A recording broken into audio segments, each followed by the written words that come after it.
Friends, मैं Anil RS. Tiwari important affairs में आपका स्वागत करता हूं। दोस्तों, आज एक बहुत ही इम्पॉर्टेंट टॉपिक पे हम लोग डिस्कस करने जा रहे हैं।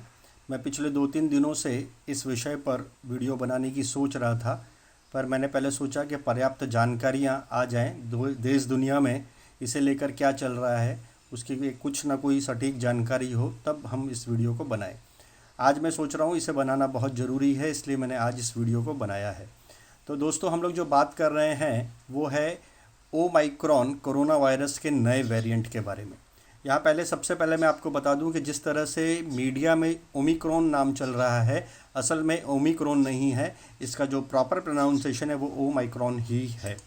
वर्ल्ड हेल्थ ऑर्गेनाइजेशन ने इसे लेकर एडवाइजरी जारी की है और ओमाइक्रॉन को दुनिया के लिए खतरा बताया है। ये कोरोना वायरस का लेटेस्ट वेरिएंट है जिसे लेकर पूरी दुनिया में इस समय दहशत है और लोगों ने या अपनी ट्रैवल्स जो करने की लोगों की जो ट्रिप थी, लोगों ने उसे कैंसिल कर दिया है और तमाम देशों ने जो इंटरनेशनल फ़्लाइट्स हैं उस पर भी प्रतिबंध लगा दिया है। इस समय पूरी दुनिया एक तरह से हाई अलर्ट पर है। दक्षिण अफ्रीका में ये जो वेरिएंट मिला है, इससे आखिर चिंता का माहौल क्यों बना है और दरअसल ये ओमाइक्रॉन है क्या, ये कितना गंभीर है, आइए इसके ऊपर भी एक नज़र डाल लेते हैं। ओमाइक्रॉन वायरस जो है वो अभी तक कोरोना के जितने भी वेरिएंट पाए गए हैं उससे काफ़ी अलग है। इसमें बाकी सभी वेरिएंट की तुलना में बहुत अधिक म्यूटेशन है। इसमें 50 म्यूटेशन काउंट किए गए हैं, जिसमें से इसके 30 म्यूटेशन जो हैं वो सिर्फ इसके स्पाइक प्रोटीन में ही है और स्पाइक प्रोटीन के भी खास डोमेन के अंदर भी इसके 10 म्यूटेशन है, जिसे रिसेप्टर बाइंडिंग पोर्शन कहा जाता है, उसमें 10 म्यूटेशन है। इसे आप इस तरह से समझ सकते हैं कि जो पिछले दूसरी लहर के समय हिंदुस्तान में जिस डेल्टा वेरिएंट ने बहुत तबाही मचाई थी, उस डेल्टा वेरिएंट के स्पाइक प्रोटीन के उस डोमेन में भी केवल 2 म्यूटेशन थे, इसलिए उसे डबल म्यूटेंट कहा जाता था। लेकिन इसमें 10 म्यूटेशन होने की वजह से ये काफ़ी खतरनाक माना जा रहा है। हालांकि अभी तक इस पर कोई स्पष्ट राय नहीं है, पर इसे चिंताजनक माना जा रहा है क्योंकि ये जो वायरस जो है ये बहुत तेज़ी से म्यूटेट करता है और इसी की वजह से चिंता और इससे होने वाले संकट जो है वो कितना गंभीर हो सकता है, उसकी वजह से WHO ने चेतावनी जारी की है। अच्छा, ये अलग वेरिएंट है, ये कैसे पता चला है? दरअसल साउथ अफ्रीका की एक प्राइवेट लैब में इस पर जब टेस्टिंग चल रही थी, तब उन्होंने देखा कि ये जो वेरिएंट है ये काफ़ी तेज़ी से म्यूटेट कर रहा है और इसमें काफ़ी म्यूटेशन हो रहे हैं। उसके बाद से वैज्ञानिक अलर्ट हो गए और इसका जो जीनोमिक सीक्वेंस है उसका जब मिलान किया तो पाया गया कि ये 50 बार जो है म्यूटेशन कर रहा है। अब आप इधर एक चीज़ ज़रा समझ लीजिए कि दरअसल एक वायरस के विभिन्न वेरिएंट को किस तरह से पहचाना जाता है। जब वायरस के शुरुआती वेरिएंट जैसे जैसे सामने आते जाते हैं, उसकी जीनोमिक सीक्वेंस होती जाती है, उसका एक पैटर्न तैयार किया जाता है, एक मैप बन जाता है। उस मैप को जब अगला वेरिएंट जो आता है उसके साथ में उसका मिलान करते हैं और उसमें जब भिन्नता पाई जाती है, उसके जीनोम में ब्लास्ट पाया जाता है, नया पैटर्न बनता हुआ दिखाई देता है, तब उसे नया वेरिएंट माना जाता है।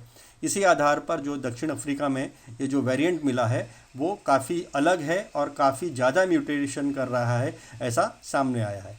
अब ये कितना खतरनाक है, कितना घातक है, ये कैसे पता चलेगा? तो पहली बात तो आप समझ लीजिए कि इसको लेकर अभी तक सभी रिपोर्ट्स नहीं आई हैं। लैब से काफ़ी रिपोर्ट्स आनी है, जो हो सकता है 2-4 दिनों में सभी रिपोर्ट्स आ जाएं, तब इससे पता चलेगा कि इसके जो म्यूटेशन है वो बीमारी को बढ़ाने में कितने मददगार साबित हो रहे हैं, ये मरीज को कितना ज़्यादा नुकसान पहुंचाने में प्रभावी हो रहे हैं या प्रभावी नहीं हो रहे हैं। जो भी चीज़ें होंगी वो तब सामने आ पाएंगी, तभी जाके पता चलेगा कि इसका जो म्यूटेशन है वो खतरनाक है और कितना खतरनाक है। हालांकि ये फ़िलहाल चिंता का विषय है, इससे कोई इनकार नहीं कर सकता है, क्योंकि ये माना जा रहा है कि अगर ये म्यूटेशन जो है वो इम्यून एस्केप कर देता है इंसान का और उससे आगे जाके नुकसान पहुंचाता है, तो इससे क्लिनिकल सिवियरिटी जो है वो काफ़ी बढ़ सकती है, संक्रमण की दर में वृद्धि आ सकती है और तब दुनिया के लिए एक बहुत ही खतरनाक स्थिति पैदा हो सकती है, क्योंकि इसके स्पाइक प्रोटीन की वजह से जो इसका रिसेप्टर है वो बहुत तेज़ी से नुकसान पहुंचाएगा, रिसेप्टर को ये बहुत तेज़ी से नुकसान पहुंचा सकता है, ऐसा माना जा रहा है।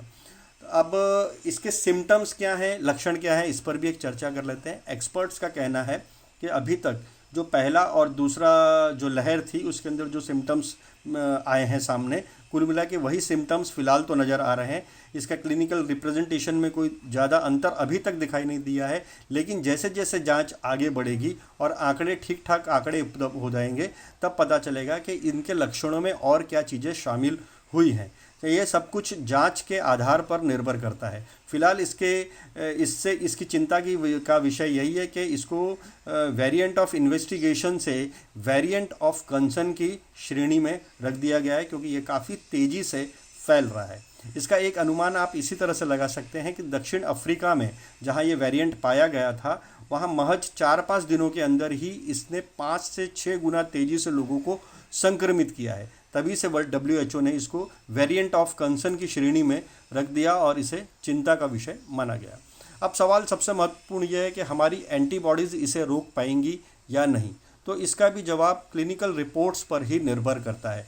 जब तक क्लिनिकल रिपोर्ट्स हमारे सामने नहीं आ जाती, तब तक ये नहीं कहा जा सकता है कि इसका एंटीबॉडीज़ पर कितना असर पड़ रहा है, क्योंकि हमारे शरीर में जो एंटीबॉडीज़ अभी तक नेचुरली डेवलप हुई हैं या वैक्सीन के माध्यम से आई हैं, वो इससे कितना लड़ पाएंगी, ये क्लिनिकल रिपोर्ट्स ही सही बता पाएंगी। तो क्लिनिकल लैब्स की रिपोर्ट अभी फ़िलहाल आई नहीं है, और उससे अभी जब तक वो आ नहीं जाती हैं, तब तक इसके इम्यून एस्केप के बारे में सही जानकारी नहीं मिल पाएगी।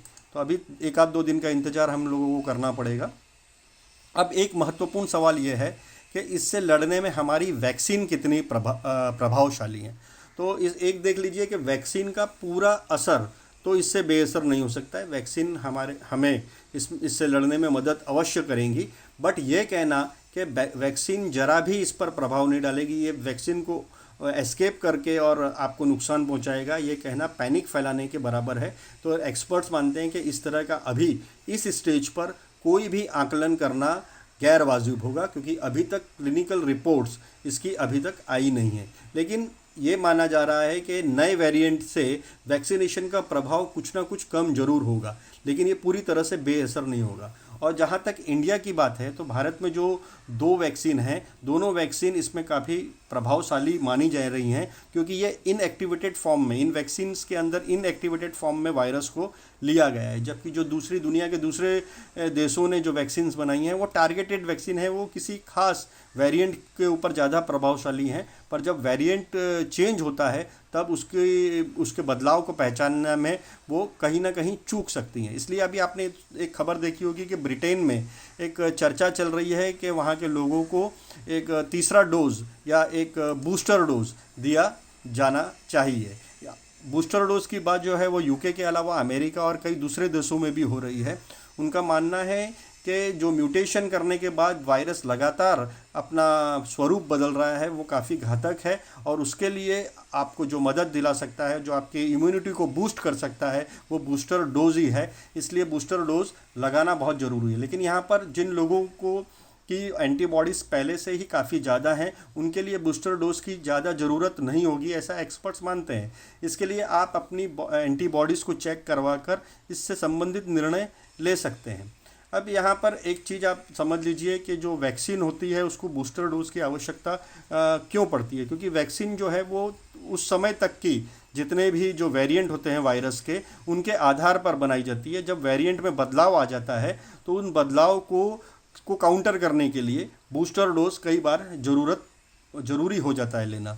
इसी आधार पर कुछ देशों में ये चर्चाएं चल रही हैं, यहाँ तक कि हमारे देश में भी जो दिल्ली में एम्स में कोविड फोर्स के अध्यक्ष हैं डॉक्टर नवनीत विग, उन्होंने भी बूस्टर डोज की ज़रूरत पर जोर दिया है। उन्होंने इसके लिए एग्जाम्पल दिया है कि इजराइल में किस तरह से जो वैक्सीन है उसके प्रभाव को 40% से 93% तक बूस्टर डोज ले गए हैं। इसलिए इस जो नए वेरिएंट आया है उसकी गंभीरता को देखते हुए हिंदुस्तान में भी इस पर विचार होना चाहिए। तमाम कंपनियां, जो दूसरी कंपनियां हैं, अमेरिका की कंपनी है, चीन की कंपनी है, इन कंपनियों ने भी अपना मैन्युफैक्चरिंग जो कैपेसिटी है उसको बढ़ाने की बात कही है, और उन्होंने कहा है कि ओमिक्रॉन के वेरिएंट के लिए अगर ज़रूरी हुआ तो हम वैक्सीन तुरंत लेके आ सकते हैं, बूस्टर डोज तुरंत लेके आ सकते हैं, ताकि इस पर काबू पाया जा सके। तो ये तो जब तक बूस्टर डोज आएगा और हम लगवाएंगे उसके बाद की बात है, लेकिन उस समय तक हमें क्या करना चाहिए? तो उस समय तक हमारे लिए ज़रूरी है कि हम दोनों वैक्सीन्स जो, जैसा कि सरकार ने जो गाइडलाइंस जारी की है उसके आधार पर दोनों वैक्सीन्स ले लें। जिन लोगों ने अभी तक इसे लेने में लापरवाही बरती है या टाल रहे हैं, उन लोगों को चाहिए कि तुरंत वह वैक्सीनेशन करवा लें। मास्क, सैनिटाइजेशन और सोशल डिस्टेंसिंग के नियमों का कड़ाई से पालन करें और अपनी जो नॉर्मल रूटीन लाइफ है उसमें कोविड अप्रोप्रिएट बिहेवियर जारी रखें, उससे कभी भी दूरी न बनाएं, क्योंकि यही आपको शुरुआती तौर पर, आपको प्रथम दृष्टा यही जो है आपको बचाव दे सकती हैं। हमें इंतज़ार करना होगा जब तक इस वायरस का प्रभाव कम हो और हमारे शरीर में उससे लड़ने की क्षमता विकसित हो, तब तक हमें इस तरह की चीज़ों का बहुत गहराई से ध्यान रखना पड़ेगा, बहुत गंभीरता से इनका पालन करना पड़ेगा, क्योंकि ये जो वायरस है इसने पूरी दुनिया में एक पैनिक की स्थिति निर्माण कर दी है। तो आप इस बारे में क्या सोचते हैं? आपको क्या लगता है? आप क्या समझते हैं कि सरकार को क्या करना चाहिए? मेडिकल फील्ड किस दिशा में काम कर रहा है? इस बारे में आपके जो भी ओपिनियन है आप कमेंट सेक्शन में अवश्य कमेंट करें और हमें उससे अवगत कराएं। इम्पॉर्टेंट अफेयर्स में मैं अनिल आर एस तिवारी आपका स्वागत करता हूं। धन्यवाद, आपने इस चैनल को देखा, आपने मुद्दों को समझा। इसे ज़रूर सब्सक्राइब करें, शेयर करें और लाइक भी करें। धन्यवाद।